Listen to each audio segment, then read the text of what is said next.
Ndugu zangu katika Kristo, karibuni tuendelee na safari yetu ya jangwani. Naamini wengi mnabarikiwa na mnapata neema katika hizi tafakari ambazo tunaendelea nazo. Basi usichoke kualika wengine, kushare, comment, ili watu wengi wazidi kupata baraka tele. Tukiwa tunaendelea na hii safari, leo naomba tafakari kitu kingine. Tukiwa tunakaribia huko mwishoni kabisa. Leo wazo kuu ni kwamba miujiza ipo njiani. Miujiza ipo njiani. Naomba niwaambie, safari ya kutembea na Mungu na kujua makuu ya Mungu katika maisha yetu ni safari ya kushangaza sana. Ni safari ambayo inahitaji kuwa na imani juu ya kesho. Hata kama hauoni kesho yako itakuwaje au haujui kesho yako itakuwaje. Nitakupa mfano kwa nini nakwambia hiki. Ukisoma habari za Elia, ilifika wakati akakata tamaa. Akaona maisha hayawezekani, lakini Mungu alimtuma kunguru, akamlisha na akampa chakula.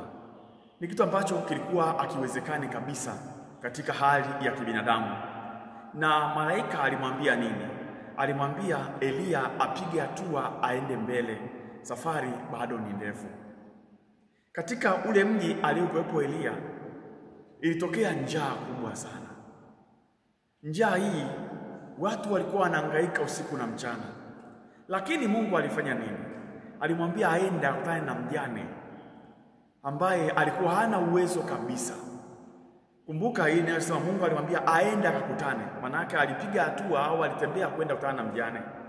Huyu mjane hakuwa na chochote. Alikuwa na kibaba kidogo tu. Kaunga kidogo, kibaba cha mafuta na kaunga kidogo. Naye alikuwa haojui kesho yake itakuwaje.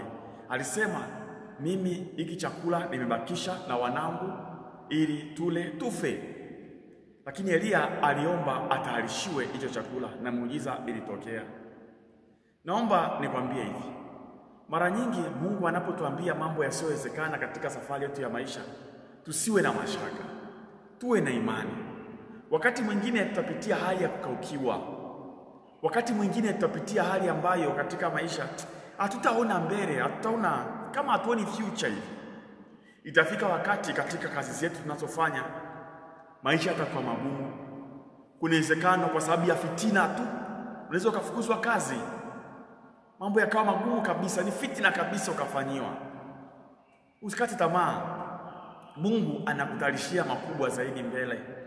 Inawezekana katika mahusiano yako ukawa unafikiria ndoa, itazaa ndoa, mahusiano itazaa ndoa, lakini mambo yakaingiliana hapo katikati, uhusiano ukaisha. Usikate tamaa kwamba utapata mtu mwingine. Inawezekana katika safari yako vile vile umekaa miaka mingi una mtoto, ukahisi kana kwamba utaishi hivyo hivyo tu. Hapana. Miujiza iko njiani.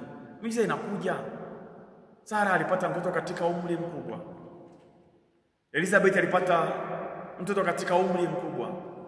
Kwa hiyo miujiza iko mbele. Iko njiani inakuja. Mungu ana makuu ambayo anataka afanye na wewe. Kwa hiyo kumbuka sana katika safari hii ya maisha, miujiza iko mbele. Hata kama ikionekana sasa hivi kwamba kuna ukuta, amini usiamini, miujiza iko mbele. Usiye ukakata tamaa. Ilibidi kwa mfano nilikupa, ilibidi Elia kwenda mbele akutane na mjane aliyeweka tayari na Mungu. Ilibidi mjane apige hatua ya kiimani ya kumwekea au kumtarishia chakula Elia ili ale. Naomba niwaambie, haya ndiyo maisha yetu. Wakati mwingine tunaona kana kwamba Mungu ametuacha. Wakati mwingine tunaona kana kwamba miujiza haipo au inatokea tu kwa wengine tu. Lakini iko mbele, bado inakuja. Maadamu tunapumua, maadamu tunaishi, maadamu tunatembea, tunalala, tunaamka, Mungu ana kitu fulani katika safari yetu. Watu wengi muda mwingine tunakata tamaa kwa sababu gani? Tunafananisha maisha yetu na maisha ya watu wengine. Tunafananisha baraka zetu na baraka za watu wengine. Tunaona kana kwamba Mungu amewapendelea watu fulani au sisi ametusahau. Watu fulani wamepata neema, sisi Mungu ametusahau. Si vibaya kufananisha, lakini hicho kitupe moyo. Hao ambao tunaona wamefika hapo, akufika hivi hivi tu. Hawakufika pale hivi tunaona kwa nje, ila kwa ndani wamepitia vitu vingi, wamepitia changamoto nyingi, wamepitia mitihani mingi, lakini walikuwa na imani wakashinda. Nakumbuka, nikupe mfano, nilikuwa kule Korogwe. Kuna mama mmoja au familia hiyo walinialika kwenda kubatiza watoto wao watatu, Lucia, Francisco na Jacinta. Hao watu walikaa katika ndoa miaka 12 bila mtoto, lakini mwisho Mungu aliwafungulia miujiza kwa sababu walizidi kutembea katika imani, walizidi kuamini katika imani.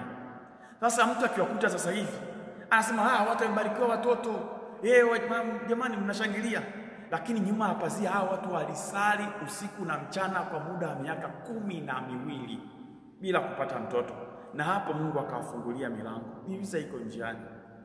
Wewe unaangalia saa nyingine, unaona mtu kabarikiwa, ni mkurugenzi, ni manager sehemu fulani, unaona nikala kwamba ana maisha mazuri sana, amefanikiwa. Rudi nyuma yake akuhadithie story yake, atakwambia alikuwa sehemu fulani akafukuzwa, alikuwa sehemu fulani akapata baraa, alikuwa sehemu fulani akasingiziwa, alikuwa sehemu fulani akashushwa cheo, lakini bado alimtumainia Mungu, alitoa sadaka, alipeleka maombi yake kwa Mungu, alizidi kutembea. Haya matembezi ninayoyaongea si tu kwa nje, bali matembezi ya kiimani kwa ndani. Matembezi ya kiimani kwa ndani yatakupa moyo hata kusonga mbele. Ukisikia sehemu kuna ajira, ukisikia sehemu kuna fursa, ni kwenda kuishambulia kwa sababu unaamini miujiza iko mbele. Ndugu zangu, naomba niwaambie katika Kristo, katika mambo yote ambayo tunayafanya katika maisha yetu yote, kati ya dhambi kubwa ambayo tunaweza tukaingia ni dhambi ya kukata tamaa, kuona kana kwamba Mungu hafanyi kitu katika maisha yetu. Niwaombe leo tena na tena, tunapoendelea katika safari yetu ya jangwani, na hii Juma Kuu karibia tunafika mwisho, niwaombe usije ukakata tamaa katika safari yako ya maisha. Mtumaini Mungu, miujiza iko mbele. Barikiwe sana.